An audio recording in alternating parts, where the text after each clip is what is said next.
तैयार रहिए। स्टार्ट। भारत सरकार ने लोकसभा और विधानसभा से लेकर ग्राम पंचायतों, नगर निकायों तक में एक साथ चुनाव कराने की संभावनाओं की जांच और सिफारिश के लिए एक उच्च स्तरीय समिति HLC का गठन किया है। Stop. One nation one election ONOE के लिए यह तर्क बड़ी मजबूती से दिया जाता है कि इससे चुनावी खर्च कम होगा, क्योंकि हम हमेशा ही चुनावी मोड में होते हैं। स्टॉप।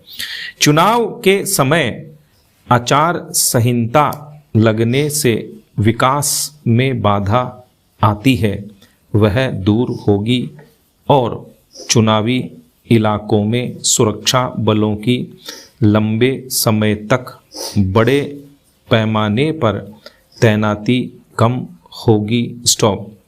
इन तीनों मुद्दों में से हर एक पर सवाल उठाया जा सकता है। स्टॉप।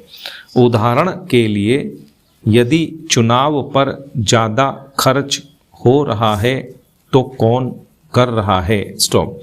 केंद्र और राज्य दोनों स्तरों पर सरकार का अपना खर्च उसके कुल बजट का 0.1% भी नहीं है। स्टॉप। आंकड़े का यह स्रोत केंद्रीय चुनाव आयोग या राज्य चुनाव आयोगों के लेखे जोखे के आधार पर है। स्टॉप।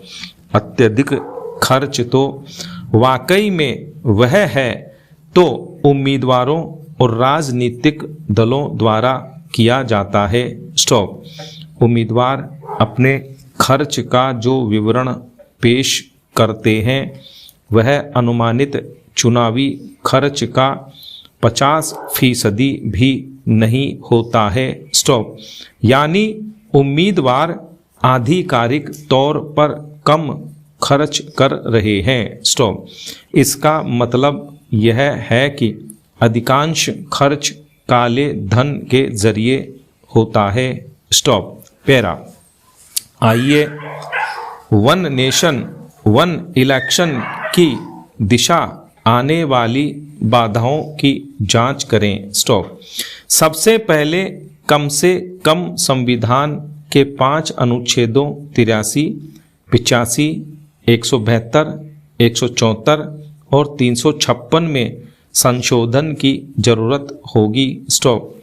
संशोधन के लिए दोनों सदनों में 2/3 बहुमत का होना जरूरी है।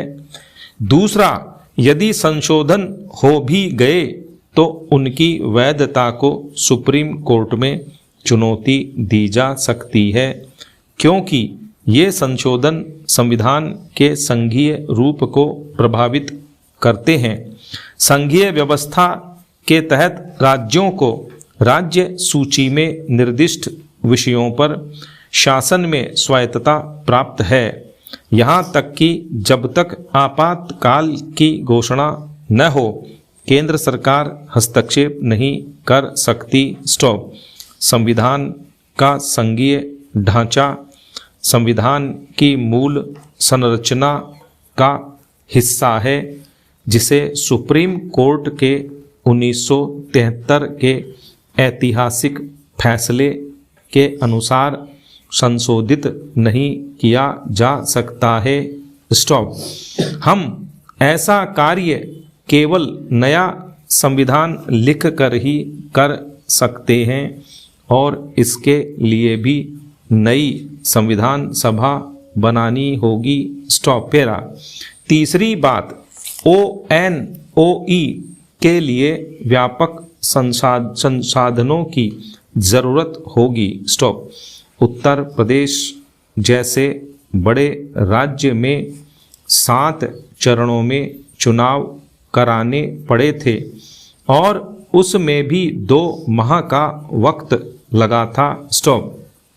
एक साथ सुरक्षा बलों, चुनाव पर्यवेक्षकों, मतदान अधिकारियों और बड़ी संख्या में EVM की जरूरत होगी। स्टॉप।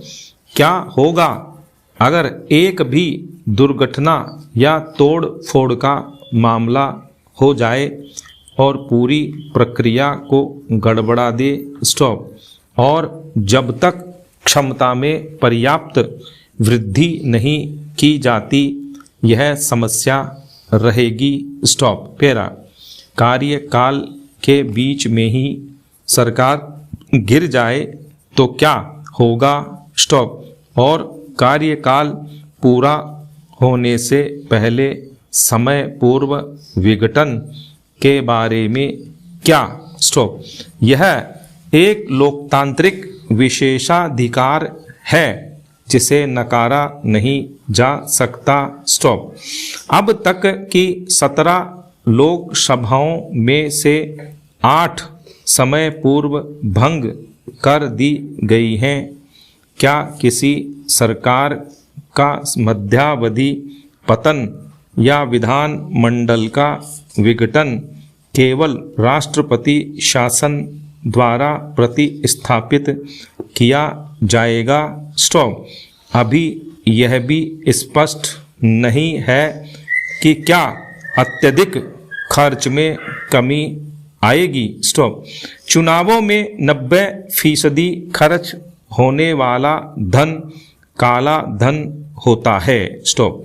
विधि आयोगों, चुनाव आयोग और नागरिक समूहों ने कड़े चुनाव सुधारों का प्रस्ताव किया है, लेकिन काले धन को कम करने के लिए सांसदों द्वारा बहुत कुछ नहीं किया गया है। स्टॉप। ONOE से इस पर कोई असर होगा इसकी संभावना नहीं है। स्टॉप। आने वाले वक्त में काफ़ी बहस होने की उम्मीद है, लेकिन ONOE के लिए आगे की राह निश्चित रूप से ऊबड़ खाबड़ है। स्टॉप।